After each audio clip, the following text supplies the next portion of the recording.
Hello বন্ধুরা, গোকর্ণকে বিদায় জানিয়ে আমরা এখন যাচ্ছি নর্থ গোয়ার উদ্দেশ্যে। আগের পর্বে আমরা গোকর্ণাতে দুদিন কোথায় ছিলাম, কি কি দেখেছি আর কি কি দেখা সম্ভব হয়নি সেই সব তথ্য আপনাদের সঙ্গে শেয়ার করেছি। যারা মিস করেছেন অবশ্যই ওপরের দেওয়া লিঙ্কে গিয়ে দেখে নিন।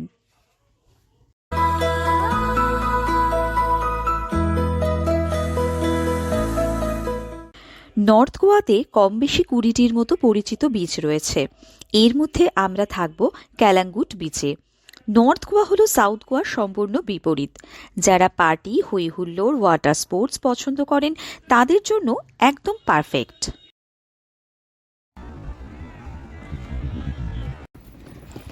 এখন আমরা চলে এসেছি ক্যালাঙ্গুট বিচ রিসর্টে। এই হচ্ছে আমাদের রুম। ছোটর ওপর বেশ ছিমছাম। এখানে আমরা 2 রাত্রি থাকব।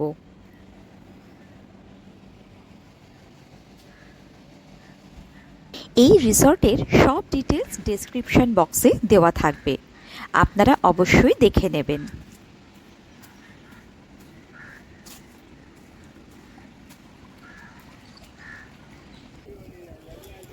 একটু ফ্রেশ হয়েই আমরা বিচে চলে এসেছি। দেখুন কি সুন্দর শাড়ি দিয়ে দোকানগুলো বিচের ধারে সাজানো, কি কালারফুল লাগছে। নর্থ গোয়ায় ক্যালাঙ্গুট ছাড়াও আপনারা বাগা, অঞ্জুনা, আরাম্বুল, ক্যান্ডোলিম, চাপোরা, আশেম এই জনপ্রিয় বিচগুলিতে থাকতে পারেন। গোয়ার রাজধানী পানাজি থেকে প্রায় 15 কিলোমিটার দূরে অবস্থিত ক্যালাঙ্গুট হল সবথেকে বড় ও জনবহুল বিচ। এটি সৈকতের রানী হিসাবে পরিচিত। গোয়ার নাইট লাইফ এনজয় করতে চাইলে এই বিচটি আপনার সেরা পছন্দ হবেই হবে। প্রায় সারা রাত বিচে এই দোকানগুলো খোলা থাকে। এছাড়াও লাইভ সাউন্ড, জমিয়ে খাওয়া দাওয়া, পার্টি আপনারা যেভাবে চাইবেন এনজয় করতে পারবেন। আমি তো যেখানেই দেখছি পোজ দিচ্ছি, আর ইমনও ধৈর্য ধরে ফটো তুলেই যাচ্ছে। অনেক ফটো সেশনের পর আমরাও একটা জায়গায় অবশেষে বসেছি। দেখতে দেখতে রাত 3টে বেজে গেল। এবার হোটেলে ফিরতেই হবে। গুড নাইট, কাল আবার দেখা হচ্ছে।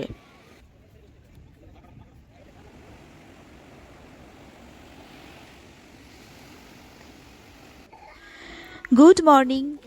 কাল শুতে শুতে অনেক রাত হয়ে যাওয়ায় আজ উঠতে বেশ দেরি হয়ে গেছে। ইমন এখনো ঘুমোচ্ছে। চলুন এই সুযোগে একটু বিচে ঘুরে আসি। কাল রাতে এই জায়গাগুলোই কত জমজমাট ছিল, এখন একদম শান্ত। আগের পর্বে জানিয়েছিলাম আমরা নর্থ গোয়ায় মোপা ইন্টারন্যাশনাল এয়ারপোর্ট থেকে একটা গাড়ি বুক করে গোকর্ণা গেছিলাম। সেটাই আবার আমাদের নর্থ গোয়ায় ড্রপ করেছে। এখানে কিন্তু আমরা আর কোনো গাড়ি নেব না। কাল রাতেই ইমন রিসর্টে কথা বলে নিয়েছিল, এই 2 দিন আমরা স্কুটি রেন্ট নিয়ে ঘুরব।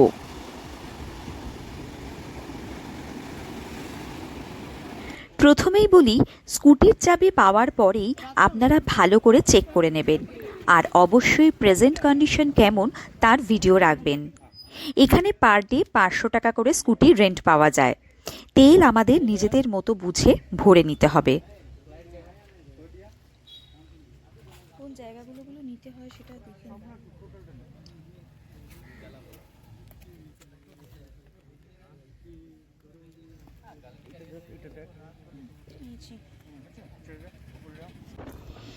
বেশ রোদ, তাই নিজেকে পুরো ঢেকে বেরিয়ে পড়েছি।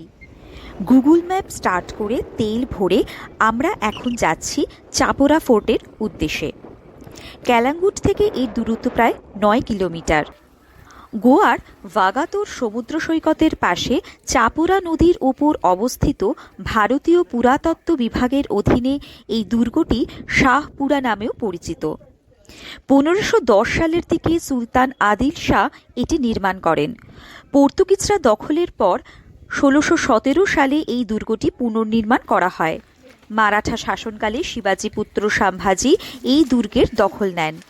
এর পরবর্তী সময় পর্তুগিজরা আবারও এই দুর্গটি পুনর্দখল করে। তবে 1892 সালে তারা সম্পূর্ণরূপে পরিত্যাগ করলে এটি ধ্বংসস্তূপে পরিণত হয়।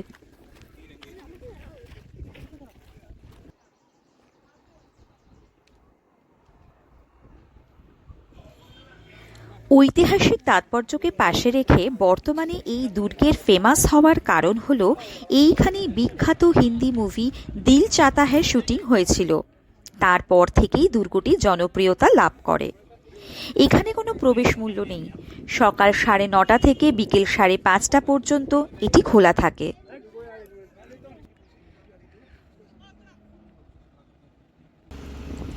চাপুরা ফোর্ট দেখে আমরা এখন যাচ্ছি রাজধানী পানাজি বা পঞ্জিমের দিকে। পানাজি থেকে 3 কিলোমিটারের মধ্যে অবস্থিত ফন্টেন হাউসের দিকে আমরা এখন এগিয়ে চলেছি। এখানকার রাস্তা এবং বাড়িগুলো দেখেই বুঝতে পারছেন পর্তুগিজ স্থাপত্যের ছোঁয়া রয়েছে। এখানকার বাড়িগুলো দেখুন, খুব কালারফুল। এটি ইউনেস্কো দ্বারা একটি ঐতিহ্যবাহী এলাকা হিসাবে স্বীকৃত এবং পর্যটকদের কাছে একটি জনপ্রিয় স্থান। এখানে এসে সবাই এই উজ্জ্বল বাড়িগুলোর সামনে ছবি তোলে, তাই আমরাও বেশ কয়েকটা ছবি তুলে নিলাম।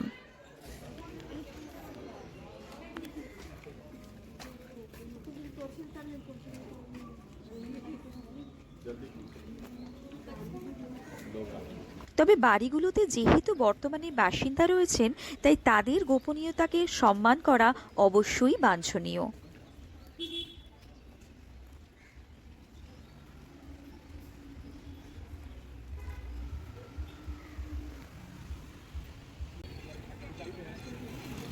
এখন আমরা এসেছি ইম্যাকুলেট কনসেপশন চার্চ, যা পঞ্জিম চার্চ নামেও খ্যাত। ওল্ড গোয়ার সেকেন্ড লার্জেস্ট বেল এখানে রয়েছে। এই জায়গাতেই জোশ, মুঝসে শাদি করোগে, সিংঘামের মতো বেশ কিছু হিন্দি সিনেমার শুটিং হয়।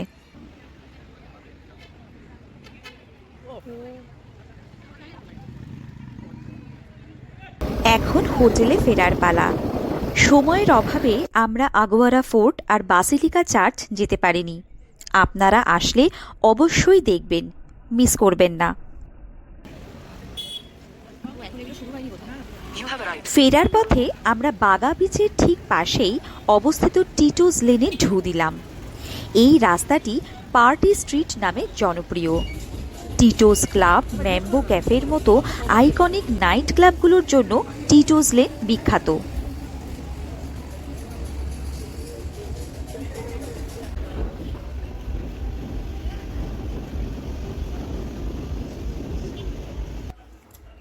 হোটেলে ঢোকার আগেই ইমনের জোড়াজুড়িতে আমি এখন ফিশ ফুড স্পা করাচ্ছি।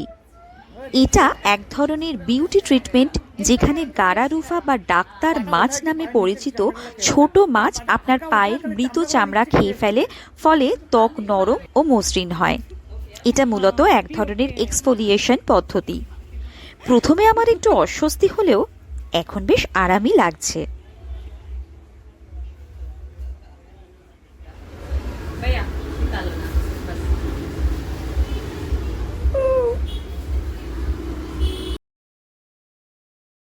সকলকে গুড নাইট। নর্থ গোয়া ভ্রমণ এখানেই শেষ। কেমন লাগলো অবশ্যই জানাবেন। সাউথ গোয়া নিয়ে পরের পর্বে নোম্যাড সুজাতা অ্যান্ড অন্তরার পক্ষ থেকে হাজির থাকছি। চ্যানেলটি সাবস্ক্রাইব করতে ভুলবেন না।